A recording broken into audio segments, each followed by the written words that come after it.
Fidèles téléspectateurs, bienvenue dans votre émission du désert à l'oasis. Avec vous, nous sommes en train de parler du thème la guérison des traumatismes. Oui, nous croyons qu'il est possible de guérir des traumatismes, peu importe le nom, peu importe la source, par la grâce de Dieu, mais aussi en passant par l'accompagnement ou le coaching d'une personne de confiance. Nous en avons parlé la fois dernière en abordant le sous-thème comment aider à guérir du traumatisme. Et là, nous avons martelé sur le fait que l'ouverture, plutôt l'ouverture aux questions clés, ou soit le dialogue, l'écoute et la porte même par laquelle la personne qui est malade, la personne qui est traumatisée pourra s'ouvrir, se rappeler de ce qu'il a vécu et pourra parler, s'exprimer, exprimer son problème à une personne de confiance. Et nous avons aussi martelé sur le fait que cette écoute passe au travers des questions puissantes et non subjectives, mais des questions qui permettent à la personne de s'exprimer correctement de ce qui lui est arrivé et d'exprimer sa douleur et même de passer à autre chose. Et puisque parmi les causes de ce traumatisme, il y a aussi les violences familiales ou à domicile, nous parlons aujourd'hui de comment guérir des traumatismes dus aux violences familiales ou à domicile. Je suis sur ce plateau avec l'évangéliste Léonard Kiswangi, avec qui nous allons encore aborder ce sous-thème qui est riche parce que plusieurs dans ce monde, plusieurs dans nos sociétés proviennent de familles et dans nos familles, nous vivons beaucoup de réalités. Évangéliste, bonjour. Bonjour Madame Jemima et nous voulons bien saluer à nos téléspectateurs de partout où ils nous suivent. Heureux de nous compter parmi vous. Alors c'est un plaisir encore de vous recevoir sur ce plateau et d'aborder ces thèmes qui touchent au traumatisme, mais qui touche aussi aux familles. Selon moi, en abordant cela, ça permettra à certaines familles de rectifier le tir, mais aussi à ceux qui se retrouvent dans cette situation d'aller vers une guérison, une démarche vers la guérison. Alors, pour commencer, que peut-on entendre par violence familiale? Par violence familiale, Madame Jemima, nous entendons tout brisement d'humeur, comme nous a suggéré Hippocrate, n'est-ce pas, le père de la médecine moderne, en disant que l'homme était les résumés de l'univers et que la maladie était la conséquence, n'est-ce pas, de brisement de cet environnement dans lequel cet individu, l'homme, la personne se trouve. Et donc, nous parlons de traumatisme où une des causes des traumatismes est qui est la violence en famille. Et par violence en famille, déjà, il faut entendre que la famille, pour nous, c'est les laboratoires de toute la vie que nous pouvons vivre dans la vie d'une manière générale. Et donc, les violences en famille, il est question de tout acte qui brise l'harmonie, l'équilibre entre les individus en famille. Ça peut être une agression d'un père vis-à-vis de sa femme, d'une mère vis-à-vis de ses enfants, ou tout un groupe de personnes dans une famille contre un individu ou contre tout autre groupe d'individus dans la famille. Donc, toute agressivité qui brise l'équilibre familial, qui a comme conséquence, n'est-ce pas, les déséquilibres des humeurs, c'est ça que nous appelons violence familiale ou violence à domicile qui peut déboucher à un traumatisme pathologique. Et puisque notre émission a pour objectif d'aider, comment donc peut-on reconnaître une personne qui est victime des violences familiales ou d'un traumatisme familial? Et nous avons parlé dans une des émissions, n'est-ce pas, de l'anamnèse qu'il faut conduire, qui était tout simplement l'entretien entre la victime de traumatisme et la personne qui se propose d'aider ou d'accompagner celle-ci. Et donc, il y aura deux outils que nous proposons d'une manière générale. Le premier outil étant l'observation. Parce que si la personne ne vient pas vers vous pour commencer un entretien, au moins vous avez la possibilité d'observer des personnes autour de vous. Et quand vous les observez, vous trouverez un certain nombre de symptômes. Mais aussi, par l'anamnèse, comme nous l'avons dit, lors de l'entretien avec la personne qui se présente, vous pouvez observer ces quelques symptômes. Soyez rassurés que la liste n'est pas exhaustive. Néanmoins, nous pouvons évoquer la peur permanente. Vous trouvez des individus, rien au monde ne peut les frustrer, mais il vit dans un état de peur qui ne les quitte jamais. Et quand vous voyez ça, c'est déjà un indice que cette personne est soit victime de violences en famille, personnellement, ou témoin de violences en famille. Et donc, vous trouverez cette personne n'arrive pas à se trouver seule, ne peut pas supporter de dormir dans un endroit obscur. Et des fois, vous trouverez même qu'il y a des endroits où cette personne ne se sent pas à l'aise dès qu'elle s'y trouve. C'est vraiment la peur ou la crainte. Un deuxième symptôme qui peut être facilement observé sur des personnes vivant ou dans un environnement de violence en famille, c'est la colère et des fois l'agressivité épidermique. Rien au monde ne peut les pousser à être en colère, mais un petit mot que vous avez dit, et même vous l'avez dit avec joie, mais ça provoque la colère et vous voyez qu'il est prêt à réagir avec des paroles très agressives ou même avec des actes très agressifs, mais qui sont souvent épidermiques, c'est-à-dire non réfléchis. Alors, vous avez aussi un autre élément que vous pouvez observer ou que vous pouvez lire à travers l'anamnèse, c'est cet état de mélancolie généralisée, chronique. La mélancolie, c'est l'état, et généralement, il y a des familles où vous voyez des gens qui sont, des personnes qui sont des boudeuses. Elle est là dans son coin, il n'y a rien qu'on lui a fait, mais elle est en train de bouder, et donc affiche une attitude de mélancolie. Et vous en trouvez d'autres. En dehors de la mélancolie, vous trouvez que c'est une personne triste, attristée. Mais qu'est-ce qui se passe? Il y a maladie, il y a deuil, ou il y a quoi? Non, c'est une tristesse chronique qui demeure sur la personne. L'anxiété. Jamais de quiétude, jamais de paix. Dans les paroles, des lamentations. Des personnes qui ne cessent de se plaindre pour un rien, se plaignent. Et ces personnes-là, souvent, s'expriment sous ces lamentations, sous ces plaintes, pour exprimer un état de déséquilibre que nous avons donc appelé traumatisme. Aussi, un autre symptôme que vous pouvez observer, nous parlons de la culpabilité négative, parce qu'il y a une culpabilité positive. La culpabilité positive est celle qui amène quelqu'un à dire « Waouh, ça c'est une faute que je viens de commettre, je peux la corriger et je peux aller de l'avant. » Mais la culpabilité négative, que ce soit elle qui est coupable d'un méfait quelconque dans la maison ou dans la famille ou pas, mais c'est une personne, quoi qu'arrive à la maison, avant même qu'on dise qui a fait ça, cette personne se trouve être comme déjà marginalisée et culpabilisée, même sans raison. Donc voilà un tout petit peu, Madame Jemima, ce que nous pouvons noter à cet endroit à titre indicatif par rapport aux symptômes qu'on peut trouver sur des personnes vivant dans un environnement traumatisant, des violences dans la maison, en famille, bien sûr. Et quel impact ces violences familiales peuvent avoir sur la santé physique ou même communautaire de la victime? Très bien. Encore une fois, ça pourrait s'ajouter comme sur la liste des symptômes, mais en réalité, c'est la conséquence ou la résultante de ces genres d'environnement. Donc, prenons d'abord sur la santé physique de l'individu. Vous trouverez des enfants qui sont encore à un âge très jeune. Vous verrez que cela peut influencer même leur comportement ou leur développement physique. Certains enfants vont attraper ce qu'on appelle un trouble de langage. Ils vont même commencer à bégayer. Et vous posez la question, c'est une maladie? Non, c'est une frustration ou c'est une conséquence, c'est une manifestation d'un traumatisme que l'enfant a subi. Et vous trouverez aussi que certaines personnes, du point de vue physique, perdent l'appétit. Peu importe la délicatesse du repas qui est devant la personne, peu importe l'ambiance que vous pouvez entourer avec la personne, n'a pas d'appétit.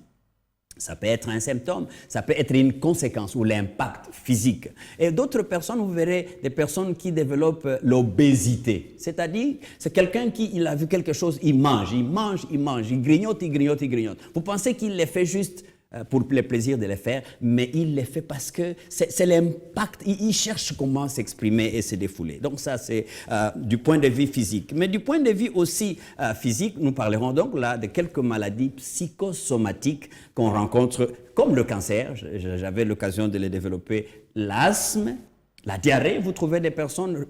Il commence à une diarrhée tout de suite. Est-ce que c'est une diarrhée alimentaire, une diarrhée qui est liée à un microbe?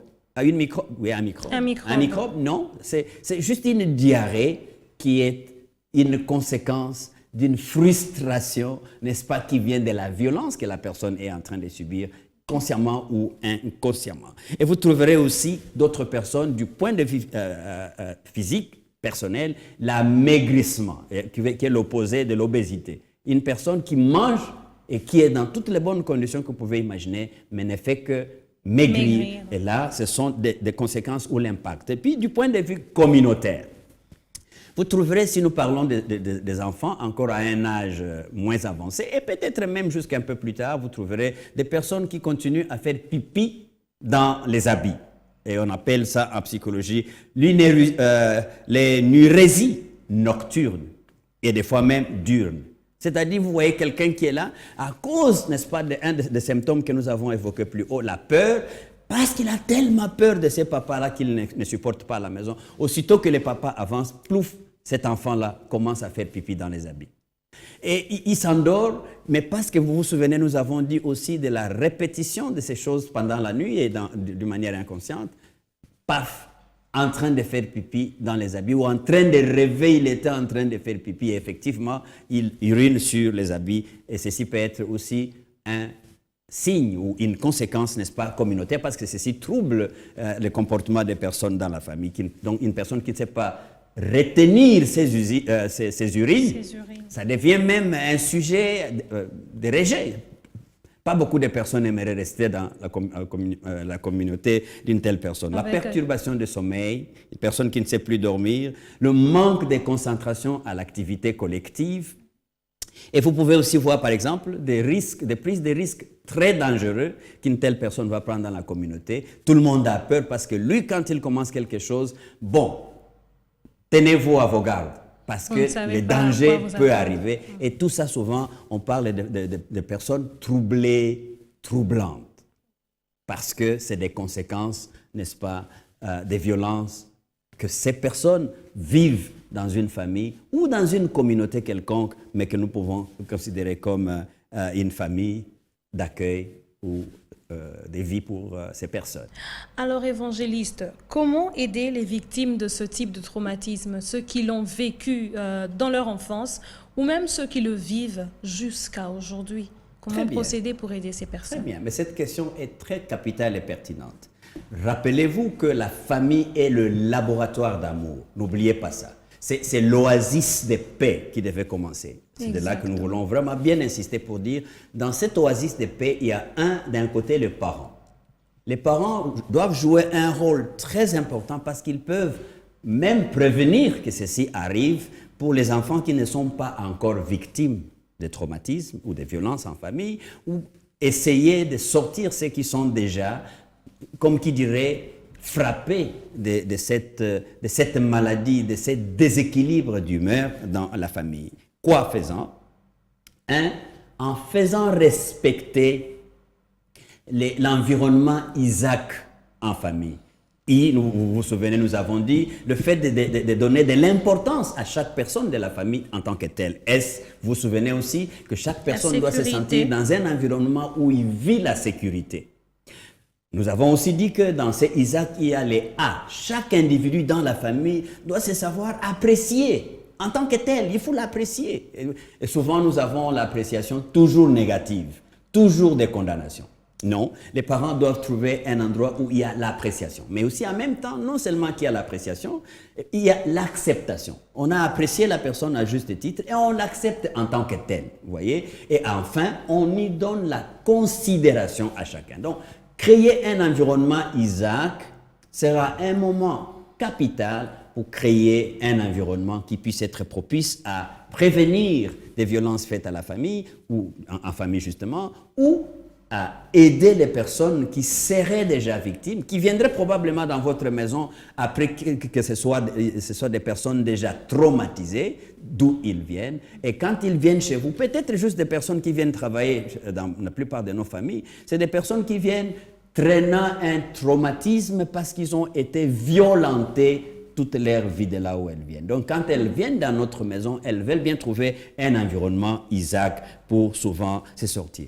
Mais qu'est-ce que les parents peuvent aussi faire? C'est d'éviter des jugements, des condamnations Pour des personnes qui sont déjà vulnérables, il faut éviter des moments où tout ce qu'ils peuvent faire, c'est de condamner, c'est de critiquer, et ou même d'utiliser des mensonges pour essayer de contourner. Non, il faut toujours trouver des moments de qualité, des temps où on peut discuter de toutes les questions en famille. Ainsi donc, on peut avoir des temps récréatifs, on peut avoir des temps aussi thérapeutiques, tu vois, comme les temps récréatifs, il est thérapeutique. Mais aussi les temps thérapeutiques, des moments où on utilise justement pour parler des questions de manière très ouverte, mais aussi considérée avec tout le monde. Donc là, ça nous aidera aussi à trouver un environnement où on est démuni des violences verbales, de l'humiliation et autres. Même des violences physiques. Mais même des violences physiques, justement, parce que je crois vous avoir raconté l'histoire d'un enfant qui a été presque écrasé par des violences, tout petit, mais tôt le matin, c'est des coups sur cet enfant. Et je dois vous avoir aussi évoqué un autre membre d'une famille, épouse d'un pasteur de surcroît, mais qui vit l'humiliation au milieu d'un culte, et le pasteur qui prend comme sujet, comme qui dirait, des critiques à l'endroit de son épouse. Donc, des violences de ces gens-là. Et évangéliste, vous dites qu'il ne faudrait pas avoir de condamnation ni des critiques, parce que par moments, ça cause aussi des critiques négatives, bien sûr.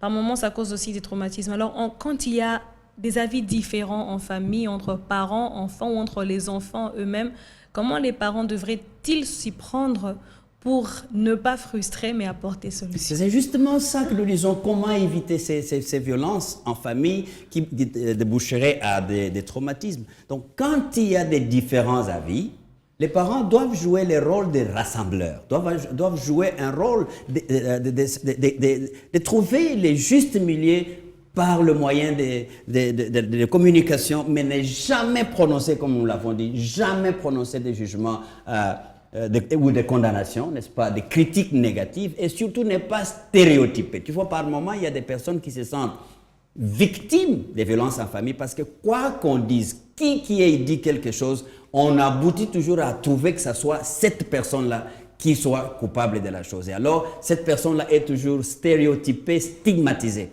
Qu'est-ce qui est arrivé? Non, vous savez, c'est la grosse tête là qui a créé des problèmes ici. Ouais. Non, vous voyez votre enfant là, votre enfant là que vous avez ramassé dans cette maison. Là, il y a les rejets et les stéréotypes des individus qui sont déjà victimes, n'est-ce pas, elles-mêmes, de violences.